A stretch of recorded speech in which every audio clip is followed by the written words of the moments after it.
2027ರಲ್ಲಿ ಭಾರತದ ಮುಂದಿನ ಜನಗಣತಿ ನಡೆಯಲಿದೆ. ಇದೇನು ಸುಲಭದ ಕೆಲಸವಲ್ಲ. ಯೋಚನೆ ಮಾಡಿ, 140 ಕೋಟಿ ಜನರನ್ನು ಎಣಿಸೋದು ಅಂದ್ರೆ ಎಂಥ ದೊಡ್ಡ ಜವಾಬ್ದಾರಿಯಲ್ವಾ? ಆದ್ರೆ ಈ ಅಗಾಧವಾದ ಕೆಲಸವನ್ನ ಯಾರ್ ಮಾಡ್ತಾರೆ ಅಂತ ಎಂದಾದ್ರೂ ಯೋಚಿಸಿದಿರಾ? ಸರಿ, ಹಾಗಿದ್ರೆ ಪ್ರಶ್ನೆ ಇಲ್ಲಿದೆ. 140 ಕೋಟಿ ಜನ ಇಡೀ ದೇಶದ ಮೂಲೆ ಮೂಲೆಯನ್ನೂ ತಲುಪಿ ಪ್ರತಿಯೊಬ್ಬ ವ್ಯಕ್ತಿಯನ್ನೂ ಎಣಿಕೆ ಮಾಡುವಷ್ಟು ದೊಡ್ಡ ಕಾರ್ಯಪಡೆ, ಅಷ್ಟು ಜನ ಎಲ್ಲಿಂದ ಬರ್ತಾರೆ?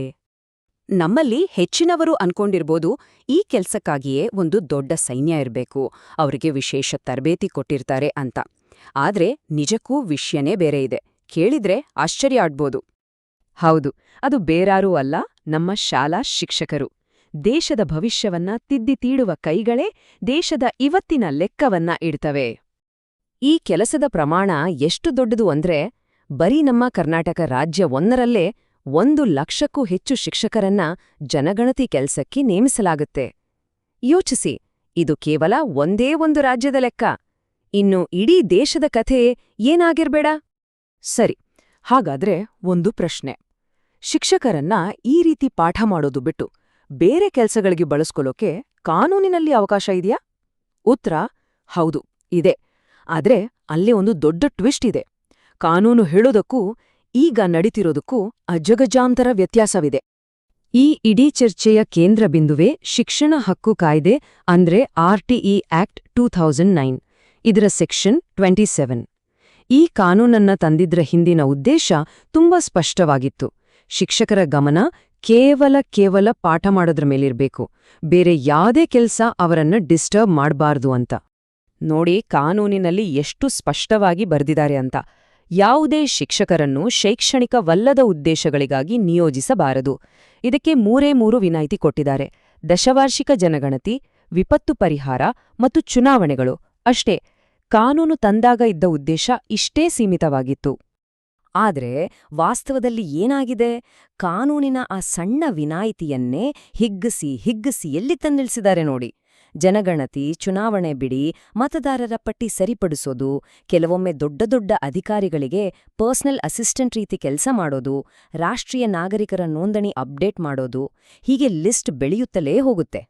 ಈ ಬದಲಾವಣೆ ಒಂದೇ ರಾತ್ರಿಯಲ್ಲಿ ಆಗಿದ್ದಲ್ಲ.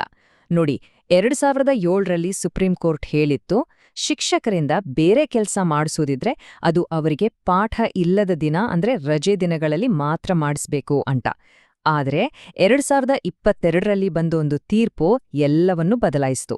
ಅಲ್ಲಿ ಚುನಾವಣೆಗೆ ಸಂಬಂಧಿಸಿದ ಅನ್ನೋ ಪದಕ್ಕೆ ತುಂಬಾನೇ ವಿಶಾಲವಾದ ಅರ್ಥವನ್ನ ಕೊಡ್ಲಾಯ್ತು. ಅಂದಿನಿಂದ ಆ 3 ವಿನಾಯಿತಿಗಳು ನಿಯಮಗಳಾಗಿ ಬದಲಾಗಿ ಹೋದ್ವು. ಸರಿ, ಕಾನೂನಿನ ವಿಷಯವನ್ನ ಒಂದು ಕ್ಷಣ ಪಕ್ಕಕ್ಕಿಡೋಣ. ಈ ಎಲ್ಲ ಹೆಚ್ಚುವರಿ ಕೆಲಸಗಳು ನಮ್ಮ ಶಿಕ್ಷಕರ ಮೇಲೆ, ಅಂದ್ರೆ ಮನುಷ್ಯರ ಮೇಲೆ ಯಾವ ರೀತಿ ಪರಿಣಾಮ ಬೀರುತ್ತಿದೆ ಅದನ್ನ ನೋಡೋಣ. ಮೊದಲನೇದಾಗಿ ನಾವು ಅರ್ಥ ಮಾಡಿಕೊಳ್ಬೇಕಾದ್ದು, ನಮ್ಮ ಶಿಕ್ಷಣ ವ್ಯವಸ್ಥೆಯಲ್ಲಿ ಈಗಾಗಲೇ ಶಿಕ್ಷಕರ ಕೊರತೆ ಇದೆ. ಕರ್ನಾಟಕದ ಸರ್ಕಾರಿ ಪ್ರಾಥಮಿಕ ಶಾಲೆಗಳಲ್ಲೇ ಸುಮಾರು 45,590 ಹುದ್ದೆಗಳು ಖಾಲಿ ಇವೆ. ಅಂದ್ರೆ ಈಗ ಕೆಲಸ ಮಾಡ್ತಿರೋ ಶಿಕ್ಷಕರ ಮೇಲೆ ಈಗಾಗಲೇ ಡಬಲ್ ಹೊರೆ ಇದೆ ಅಂತಾಯ್ತು. ಈ ಸಿಬ್ಬಂದಿ ಕೊರತೆ, ಅದರ ಜೊತೆಗೆ ಈ ಹೆಚ್ಚುವರಿ ಕೆಲಸಗಳು, ಇವೆರಡೂ ಸೇರಿ ಶಿಕ್ಷಕರನ್ನ ಸುಸ್ತಾಗಸ್ತಿದೆ. ಕರ್ನಾಟಕದಲ್ಲೇ ನಡೆದ ಒಂದು ಸಮೀಕ್ಷೆ ಹೇಳುತ್ತೆ, 53% ಶಿಕ್ಷಕರು ಕೆಲವೊಮ್ಮೆ ತೀವ್ರ ಬಳಲಿಕೆ ಅನುಭವಿಸಿದರೆ, 13% ಶಿಕ್ಷಕರು ತುಂಬಾ ಬಾರಿ ಕೆಲಸದ ಒತ್ತಡದಿಂದ ಸುಸ್ತಾಗಿ ಹೋಗ್ತಿದ್ದಾರೆ ಅಂತ. ಈ ನಂಬರ್ಸ್ ಹಿಂದಿರೋ ಕಷ್ಟವನ್ನ ಕರ್ನಾಟಕದ ಒಬ್ಬ ಹೈಸ್ಕೂಲ್ ಟೀಚರ್ ಅವರ ಮಾತುಗಳಲ್ಲೇ ಕೇಳಿ. ಅವರೇ ಹೇಳ್ತಾರೆ, ಒಂದ್ ಕಡೆ SLC ಪರೀಕ್ಷೆ ಡ್ಯೂಟಿ, ಇನ್ನೊಂದ್ ಕಡೆ ಸಿಲೆಬಸ್ ಮುಗ್ಸೋ ಟೆನ್ಷನ್, ಈಗ ಜನಗಣತಿ ಕೆಲ್ಸ ಬೇರೆ. ಸುಡು ಬಿಸಿಲಿನಲ್ಲಿ ಬೆಳಿಗ್ಗೆ 6ಕ್ಕೆ ಹೋದ್ರೆ ರಾತ್ರಿ 8:30 ತನಕ ದುಡಿಬೇಕು. ಈ ಮಾತುಗಳೇ ಸಾಕು ಅವರ ಪರಿಸ್ಥಿತಿ ಅರ್ಥ ಮಾಡ್ಕೊಳ್ಳೋಕೆ. ಶಿಕ್ಷಕರು ಇಷ್ಟೆಲ್ಲಾ ಒತ್ತಡ ಅನುಭವಿಸ್ತಿದ್ರೆ ಇದರ ಅಂತಿಮ ಪರಿಣಾಮ ಯಾರ್ ಮೇಲಾಗತ್ತೆ?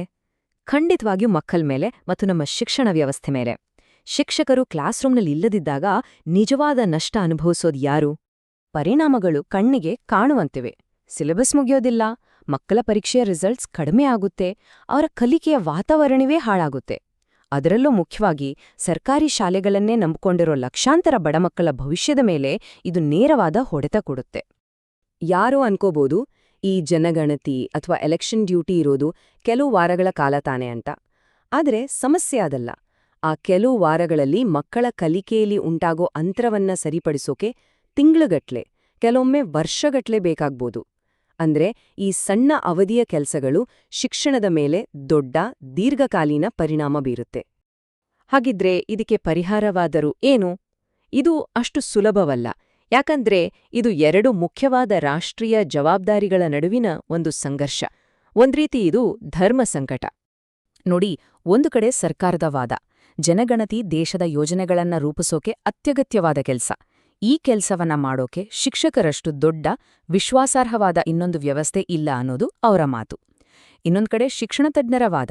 ಅವ್ರು ಹೇಳ್ತಾರೆ, ಶಿಕ್ಷಣ ಅನ್ನೋದು ಮಕ್ಕಳ ಸಾಂವಿಧಾನಿಕ ಹಕ್ಕು, ಅದನ್ನ ಈ ರೀತಿ ಬೇರೆ ಕೆಲ್ಸಗಳಿಗಾಗಿ ಬಲಿ ಕೊಡೋದು ಸರಿಯಲ್ಲ ಅಂತ. ಕೊನೆಯದಾಗಿ ಈ ಇಡೀ ಚರ್ಚೆ ನಮ್ಮುಂದೆ ಒಂದು ದೊಡ್ಡ ಪ್ರಶ್ನೆಯನ್ನ ಇಡುತ್ತೆ. ದೇಶದ ಪ್ರಜೆಗಳನ್ನ ಎಣಿಕೆ ಮಾಡೋದು ತುಂಬಾ ಮುಖ್ಯ, ನಿಜ. ಆದ್ರೆ ಆ ಪ್ರಜೆಗಳಿಗೆ ಮೊದಲು ಅಕ್ಷರ ಕಲ್ಸೋದನ್ನೇ ನಿಲ್ಲಿಸಿಬಿಟ್ರೆ ಆ ಎಣಿಕೆಗೆ ಅರ್ಥವಾದ್ರೂ ಏನು? ಈ ಪ್ರಶ್ನೆ ಬಗ್ಗೆ ನಾವೆಲ್ಲರೂ ಯೋಚನೆ ಮಾಡ್ಬೇಕಿದೆ.